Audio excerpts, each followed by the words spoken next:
Meus irmãos e minhas irmãs, paz e bem. Hoje nós celebramos São Joaquim e Santana. Nós sabemos o nome desses pais de Maria, Nossa Senhora, por causa do proto-evangelho, o livro apócrifo de São Tiago. Os apócrifos são aqueles livros que não entraram no elenco dos livros canônicos revelados da Igreja, mas porque não tem uma origem propriamente apostólica e que contam, por vezes, uma história fantasiosa de Jesus, sobretudo inventada para dar uma resposta sobre o que Jesus fez antes da sua vida pública, para encher este momento. Mas, a parte disso, nos oferecem dados que são interessantes, como este, o nome dos pais de Maria. Este é o dia dos avós também, e no próximo domingo, em função desta data de hoje, nós temos o dia dos anciãos. A primeira leitura de hoje do livro do Eclesiástico é uma explicação que é uma memória hoje, não é uma festa. Então a leitura poderia ser ferial, poderia ser a continuação do texto de Jeremias e do Evangelho de Mateus. Contudo, mesmo no site da Conferência Episcopal da CNBB, a liturgia optou pelas leituras da memória de São Joaquim e Santana.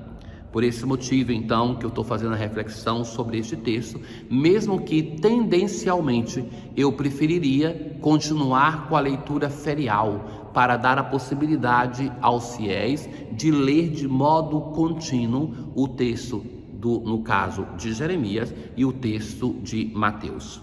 Contudo, façamos a reflexão, porque é assim que está mais difusa este ano na Igreja do Brasil. Então, o texto do Eclesiástico assim começa: vamos fazer o elogio dos homens famosos, nossos antepassados. Vamos olhar para aqueles que nos precederam. Então, por isso a importância hoje de olhar para São Joaquim e Santana, mas também daqueles que nos precederam, os nossos avós, os idosos. Esses são homens de misericórdia, seus gestos de bondades não serão esquecidos. Então, a primeira coisa que é salientada: pessoas de bem, pessoas de misericórdia, pessoas de gestos de bondade. Eles permanecem com seus descendentes, seus próprios netos. Então, o neto desse casal de hoje é o Salvador, é Jesus. A descendência dele mantém-se fiel. Seus corpos serão sepultados na paz, e seu nome dura através das gerações.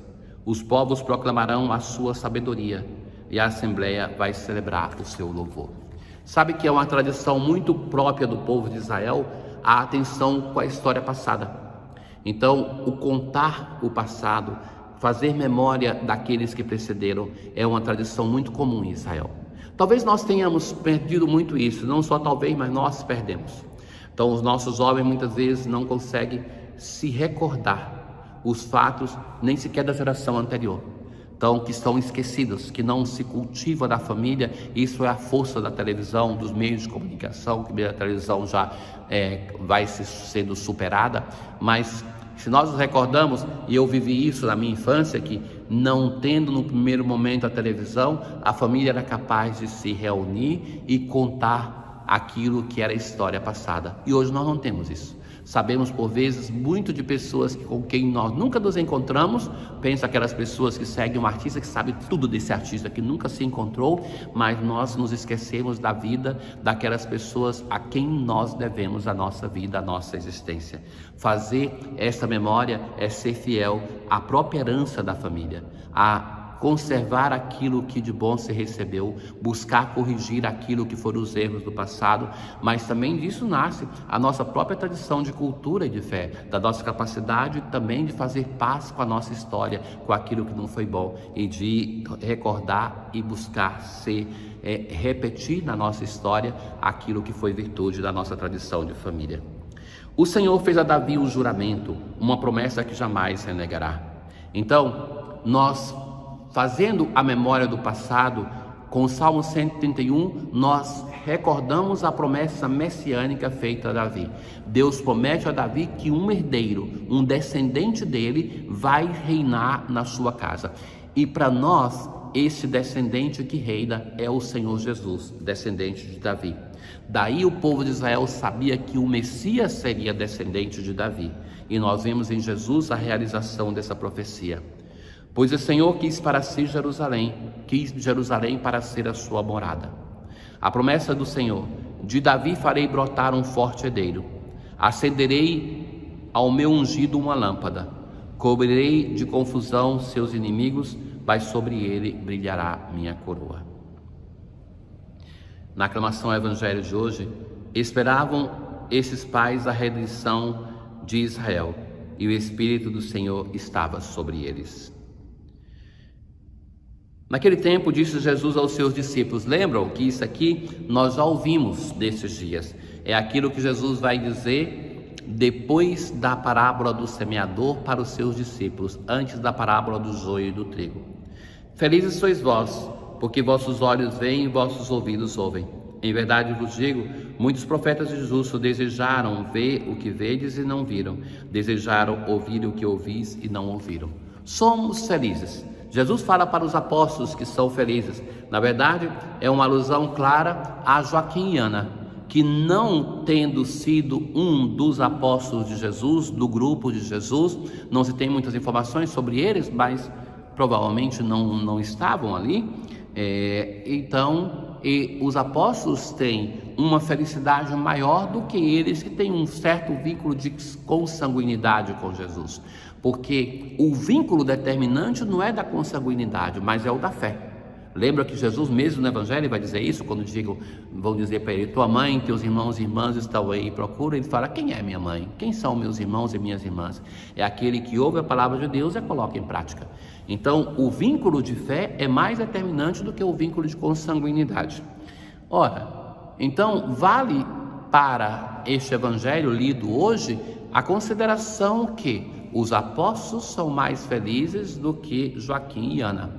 Mas naquele dia que refletimos sobre aquele comentário de Jesus sobre a parábola do semeador, eu lhes advertia sobre uma coisa aqui: nós somos ainda mais felizes.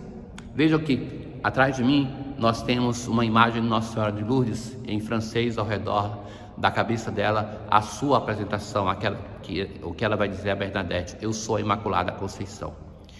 Então, é aqui nessa igreja porque a ordem franciscana por muitos séculos lutou pela proclamação desse dogma, e esse dogma é confirmado com a aparição de Lourdes. Então vejam que nós hoje temos um corpo doutrinário como a fé na Imaculada Conceição que os apóstolos não podiam ter, porque isso aí é amadurecimento da fé na revelação.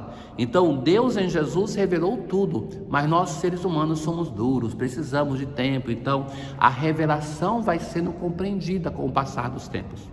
Então nós hoje sabemos muito mais de Jesus, da revelação, de Maria, da doutrina da igreja, do que os apóstolos. Então, para nós também vale a expressão de Jesus que ele vai dizer aos seus discípulos, então, mas que vale para nós. Nós somos mais felizes e podemos ser mais felizes do que os próprios apóstolos, porque nós também temos mais instrumentos para a nossa salvação, mais canais da graça de Deus que nos são oferecidos pela igreja do que os próprios apóstolos.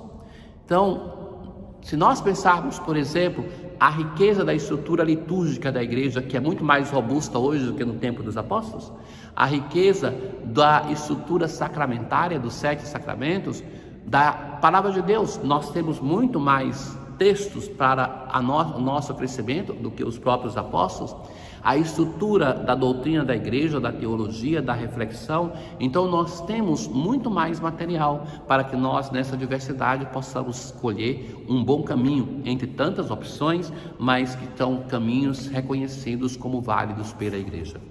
Um deles aqui nesse lugar onde nós estamos, a Milícia da Imaculada. Quanto bem pode fazer para a evangelização. Quero muito que seja consolidado na nossa paróquia santuário uma robusta Milícia da Imaculada, que seria algo coerente com o carisma de Francisco e com a herança de São Maximiliano.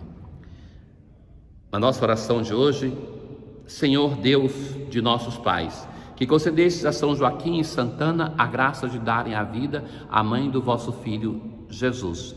Fazei que, pela intercessão de ambos, alcancemos a salvação prometida a vosso povo. Uma saudação carinhosa daqui, dessa casa de Roma, de São Maximiliano Kolbe da milícia aos nossos anciãos. Sejam para nós modelos e nos ensinem a sermos humanos, a sermos cristãos. Rezem por nós. O Senhor esteja convosco, Ele está no meio de nós. Abençoe-vos o Deus Todo-Poderoso, o Pai, o Filho e o Espírito Santo. Paz.